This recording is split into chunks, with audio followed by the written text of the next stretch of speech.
Boa tarde a toda a população que nos acompanha pela TV Câmara, aos munícipes aqui presentes nessa tarde, meus colegas vereadores e vereadoras. Eu quero começar essa fala ressaltando e exaltando o processo democrático. Gostaria de citar Winston Churchill, o primeiro-ministro da Inglaterra. A democracia seria a pior forma de governo, salvo todas as outras tentadas até então. Então, de fato, é a melhor forma de governo que a gente conhece. Pode não ser a ideal, a melhor de todas, no mundo, ideal, em que o consenso, talvez, entre as pessoas e a divergência de ideias pudesse ser contemplado. No entanto, é ouvindo a maioria que a gente faz a democracia. E eu quero, sim, parabenizar e desejar sucesso na gestão do presidente eleito Jair Bolsonaro. Até ontem eu podia divergir das suas ideias e da forma como ele se colocava. A partir de hoje, ele é o presidente de todos e todas nós. E é assim que eu entendo a democracia, respeitando-a da forma como deve ser. Também quero parabenizar a campanha de Fernando Haddad e todos os que trabalharam e se envolveram. Tivemos aí uma eleição que ficou próximo de 55%, 45% a nível nacional.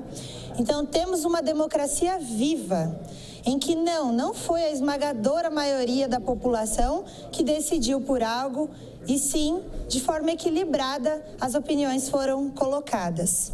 Também quero dizer que, a despeito do meu apoio ao candidato até então, Márcio França, que perdeu as eleições no dia de ontem, reconheço, parabenizo e faço também os meus votos de sucesso na gestão de João Dória, que é, a partir de hoje, o próximo governador do estado de São Paulo. É assim que eu entendo o meu país, o meu estado e como deve ser, respeitando o resultado da democracia, que é o melhor modelo que nós temos, então, na política. Eu quero continuar aqui avançando e debatendo outros assuntos pertinentes da semana que passou, como a gente costuma sempre fazer. Quero citar aqui uma fala da Procuradora-Geral da República, Raquel Dodge, com relação a debates que nós travamos na semana que passou sobre as universidades.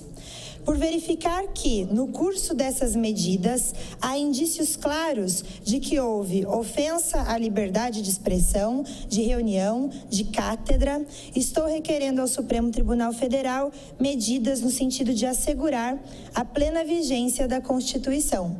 Fecha aspas.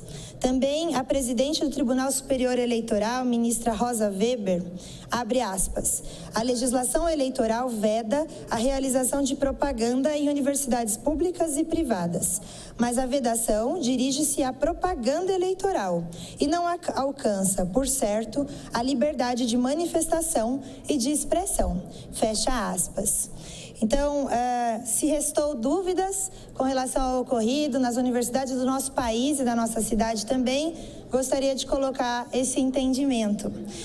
E também gostaria de corrigir a minha expressão equivocada, porque eu não tenho problema nenhum em reconhecer falhas e erros com relação à semana passada, no sentido da infração sui generis, com relação a porte e uso de maconha.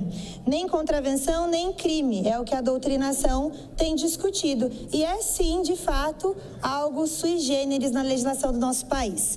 Eu encerro aqui esse debate porque ocupo essa tribuna como vereadora da cidade de Taubaté para debater os assuntos que importam à população de Taubaté.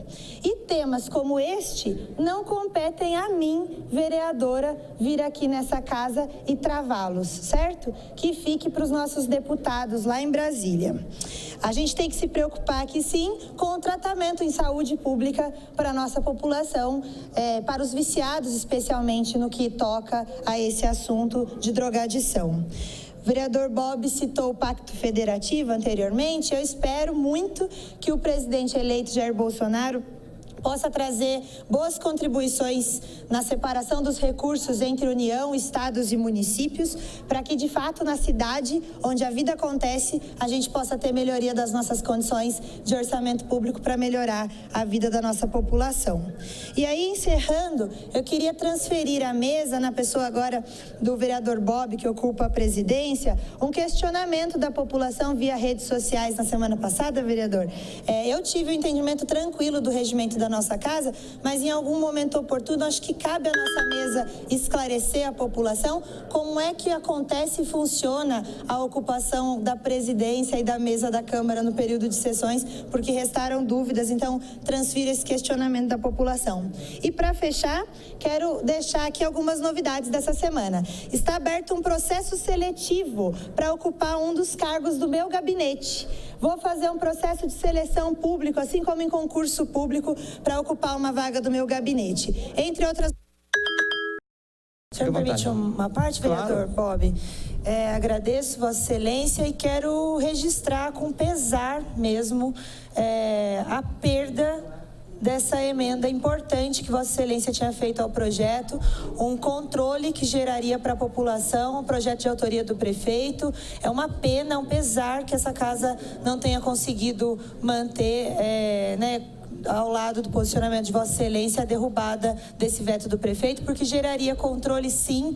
É o nosso povo agora que vai ficar com a insegurança, da retirada do carro por guincho, sem ter a comprovação fotográfica, algo simples, como Vossa Excelência colocou, tinha parecer e manifestação favorável do jurídico, sem invasão de competência, sem vício de iniciativa, e é muito triste que a gente não consiga se mobilizar e se articular em defesa da população de Taubaté nesses casos. Parabéns a Vossa Excelência.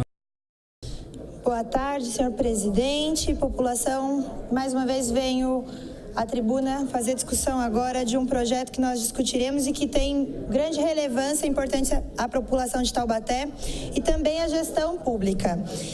Eu ressalto que, infelizmente, é tardia, mas ficamos contentes que haja o envio desse projeto pelo prefeito municipal à Câmara para a criação da corregedoria do município. É um instrumento importante de defesa, de promoção da vigilância e orientação aos servidores nos seus procedimentos, na atuação dentro da administração pública. No entanto, só saberemos do resultado prático da corregedoria e do custo que ela gera. Enquanto membro da Comissão de Finanças nessa casa, ressalto que o projeto, desta vez, e é difícil isso acontecer, veio de forma correta, considerando o impacto financeiro que produzirá no orçamento do município.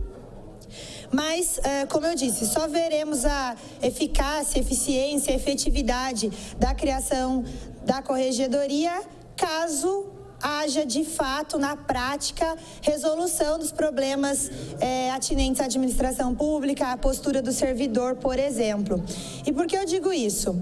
Acho que vale a pena ressaltar o produto de uma fiscalização que eu fiz e que se iniciou no ano passado com relação aos parquinhos de ouro, ficou assim popularmente conhecido na nossa cidade. Eu recebi uma denúncia de um cidadão, do Zeca Cobra, e aí o meu gabinete deu andamento na fiscalização, na avaliação, vereador Adalto, e encaminhamos ao Ministério Público Federal.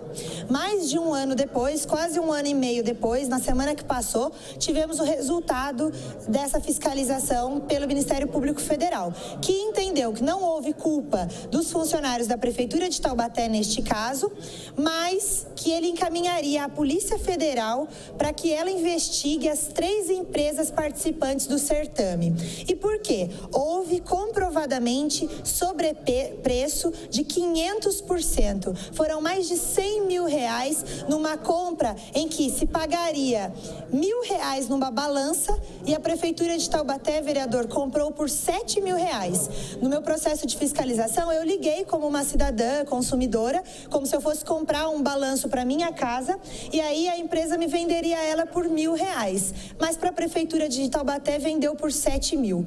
E cabe sim à gestão pública, ao prefeito municipal, municipal e a estrutura administrativa, prezando pela qualidade da aplicação do nosso dinheiro, ter esse controle. Então, a despeito de dizer que fizemos o processo correto de acordo com a Lei 8666, orçamos 3 empresas, se o valor está alto demais, compete sim à administração pública, ao prefeito ter uma controladoria e então uma corregedoria para melhorar esses processos e não permitir que isso mais ocorra.